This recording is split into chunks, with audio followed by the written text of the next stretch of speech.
Hola y bienvenidos. Yo soy señora Nelson y estoy aquí para ayudarles in your acquisition of the Spanish language. Now, today I'm doing something totally different. I want to tell you about wonderful places in the Spanish-speaking world that you need to visit. So, hit like and subscribe. And today I want to talk to you about Bolivia. Now, Bolivia seems to be a more obscure country because it's South America. And if someone goes to South America, they're probably going to visit Chile, Argentina, or Peru. But do not miss Bolivia. In fact, if you are down south anyways, make sure to stop at Bolivia. Why? First of all, if you are learning Spanish, the Bolivian Spanish is one of the most purest forms of the Spanish language. And that's because most Bolivians, primeramente, their first language is probably Quechua or Aymara. Bolivia has so La Paz, Bolivia, the main capital or one of two capitals, depending on who you talk to. In La Paz, it's very modernized. You'll see everything, it feels like you're in New York City. It's a very big city, really is like New York City, just South American style. So La Paz is very modernized. However, if you go to like Sucre, which we're going to talk about, or a more obscure pueblito, people might even not know Spanish. They might only know Quechua or Aymara, which is pretty awesome. And those who do speak Spanish, which is a great majority, they speak it in a very pure way of speaking Spanish, as well as they speak it way slower than most countries you go to. Because just like you, Spanish wasn't their first language. And so they're still acquiring words and they're taking their time to speak well and clearly. So you might go there with maybe 2 years of Spanish and you'll feel so fluent, and it's a really good confidence booster and just motivator in general. And the people are so sweet. It's a really wonderful, rich culture, and it's so different from American culture. There are a lot of surprises, so make sure, for example, it is very, very rude to take pictures of people, especially like people who look more like indígena, if they have the more traditional clothing.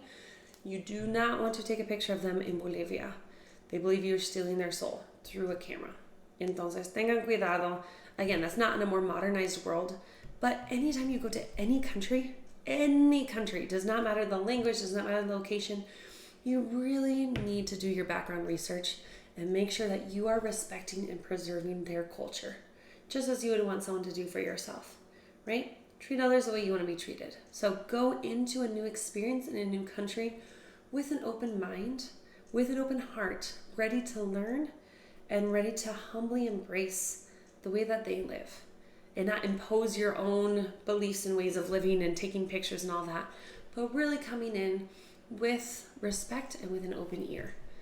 And then you will be amazed at the beautiful cultures that you come in contact with. Specifically Bolivia. Now, let's talk about Sucre. Sucre is the other capital. Again, depending on who you talk to. Sucre was the original capital, and it's a very, very touristy spot. However, most of the tourists, if not most all of them, are from Europe. So not only are you going to encounter this rich Bolivian culture, but you're also going to meet people from Switzerland and Germany and France and all over the world, China, anywhere. Maybe the United States, tal vez. The majority of the people were actually European. So you will also get to know rich cultures of people from another continent while you're in South America. So it's pretty cool. So you'll get to know a ton of other tourists because they're just all over the city. Just so many tourists. It's unimaginable. You can take classes. They have a ton of schools where you can learn Spanish from, again, just Bolivians who really want to share their culture and their language with you. If you take one of those classes, I went to a school for 4 weeks. So I got to live with the host family they're just adorable, super fun. And then I got to go to the school. And then not only did they teach us Spanish, but they would also go on excursions. So you could go to the salt place. Or you could go, then we did like a cookie night and we learned how to make quinoa con leche, quinoa con salsa. I think they did like a dancing night where you could learn different dances. They just set up all these events for you to really get to know Bolivian culture and really get to know the culture around the Spanish language. So I really highly recommend going to one of those schools if not one, to just grow in your knowledge of the Spanish language, and two, to get to know people from all over the world, and then three, to get to know the rich culture. We would have our morning break where you could get coffee and a little snack. You learn all of the common foods of Bolivia. If you have the chance of staying with the host family, you really get to see what a house looks like, what a family looks like, what meals look like. It is just beautiful. And the last place I have, so back in 2007, we went to a tiny little pueblito called Copacabana. Not like the song, it was this tiny little pueblito, like where you have the, women who have their blankets of all their goodies that they sell every single day. It was just breathtaking. And there you can climb up an actual mountain, and it overlooks Lake Titicaca, which is the highest lake in the entire world. The elevation of Bolivia is outrageous. La Paz, the capital, is over 14,000 feet. So if you're from Colorado, you're proud of climbing the 14er, that's where these people live. Not to mention the city Potosí, which is at 18,000 or 19,000. It's a mining town. That's just their home. It's higher than anything. It's crazy. But you can overlook the tallest lake in the world. We climbed up there once again back in 2007, and we just sat there over sunset, and it's just beautiful. There's so many gems. There's so many treasures in Bolivia. Again, find a good tourist group, find a good place to go. Sucre is a great place to start.